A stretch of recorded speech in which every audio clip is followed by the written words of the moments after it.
ಈಗ ಅದನ್ನ ಹೇಳಿದಲ್ಲ ಮತ್ತೆ ಇನ್ನು ಆಗಲೇ ಅದನ್ನ ರಿಪೀಟ್ ಮಾಡಲಿ ಅದಂಕರ್ ಇದ್ದೇ ಇದೆ. ನಾನು ದಿಲ್ಲಿಯಲ್ಲಿ ಹೇಳಿದ್ದೇನೆ, ಮೋದಿಜಿಯವರು ನಮ್ಮ ನಾಯಕರು ಈಗಾಗಲೇ 10 ವರ್ಷ ಪ್ರಧಾನಮಂತ್ರಿಯಾಗಿ ದೇಶವನ್ನು ಬಲಿಷ್ಠಗೊಳಿಸಿದ್ದಾರೆ ಮತ್ತು ಇನ್ನೊಂದು ಸಲ ಅವರು ಪ್ರಧಾನಮಂತ್ರಿ ಆಗಬೇಕು ಅನ್ನುವಂಥ ಒಂದು ಗುರಿ. ಆ ಹಿನ್ನೆಲೆಯಲ್ಲಿ ನಮ್ಮದು ಒಂದಷ್ಟು ಅಳಿಲಿ ಸೇವೆ ಮಾಡೋಣ ಅನ್ನುವಂಥ ಕಾರಣದ ಮೇಲೆ ನಾವು ಪುನರ್ ಅದು ಯಾರು ಹೇಳಿದ್ರು, ಯಾರೋ ನೋಡ್ರಿ, ಯಾರೋ ಒಂದು ಸಣ್ಣ ಪುಟ್ಟ ನಾಯಕರು ಹೇಳಿದ್ರೆ ದೊಡ್ಡದಾಗಿ ಮಾಡ್ತಾರೆ. ಕಾಂಗ್ರೆಸ್ನ ದೊಡ್ಡ ನಾಯಕರ ಹೇಳ್ತಾ ಇರೋದು ಆಯ್ತು, ಅವ್ರು ಯಾರು ಹೇಳ್ಯಾರಲ್ಲ, ಅವ್ರು ಯಾರು ಹೇಳ್ಯಾರ ನಂಗೆಲ್ಲ ಗುರ್ತೈತಿ. IT ED ರೇಡ್ ಆಗ್ಬೇಕಾದ್ರೆ 9 ತಿಂಗಳದಾಗ ಹಾಕಿತ್ತು ಅಲ್ಲಿ ಕಾಂಗ್ರೆಸ್ ಇದ್ದಾಗ, ಈಗ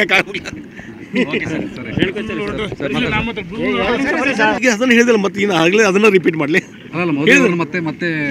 ಅದಂಕರ್ ಇದ್ದೇ ಇದೆ. ನಾನು ದಿಲ್ಲಿಯಲ್ಲಿ ಹೇಳಿದ್ದೇನೆ, ಮೋದಿಜಿಯವರು ನಮ್ಮ ನಾಯಕರು ಈಗಾಗಲೇ 10 ವರ್ಷ ಪ್ರಧಾನಮಂತ್ರಿಯಾಗಿ ದೇಶವನ್ನು ಬಲಿಷ್ಠಗೊಳಿಸಿದ್ದಾರೆ ಮತ್ತು ಇನ್ನೊಂದು ಸಲ ಅವರು ಪ್ರಧಾನಮಂತ್ರಿ ಆಗಬೇಕು ಅನ್ನುವಂಥ ಒಂದು ಗುರಿ. ಆ ಹಿನ್ನೆಲೆಯಲ್ಲಿ ನಮ್ಮದು ಒಂದಷ್ಟು ಅಳಿಲಿ ಸೇವೆ ಮಾಡೋಣ ಅನ್ನುವಂಥ ಕಾರಣದ ಮೇಲೆ ನಾವು ಪುನರ್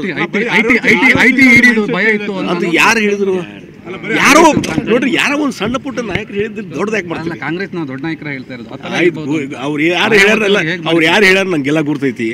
IT ED ರೇಡ್ ಆಗ್ಬೇಕಾದ್ರೆ 9 ತಿಂಗಳದಾಗ ಹಾಕಿತ್ತು ಅಲ್ಲಿ ಕಾಂಗ್ರೆಸ್ ಇದ್ದಾಗ, ಈಗ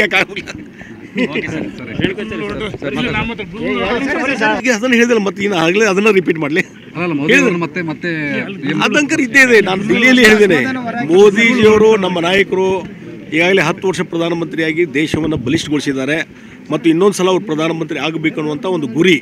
ಆ ಹಿನ್ನೆಲೆಯಲ್ಲಿ ನಮ್ಮದು ಒಂದಷ್ಟು ಅಳಿಲಿ ಸೇವೆ ಮಾಡೋಣ ಅನ್ನುವಂಥ ಕಾರಣದ ಮೇಲೆ ನಾವು ಪುನರ್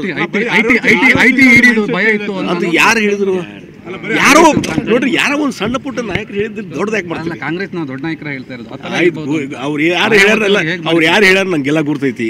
IT ED ರೇಡ್ ಆಗ್ಬೇಕಾದ್ರೆ 9 ತಿಂಗಳದಾಗ ಹಾಕಿತ್ತು ಅಲ್ಲಿ ಕಾಂಗ್ರೆಸ್ ಇದ್ದಾಗ, ಈಗ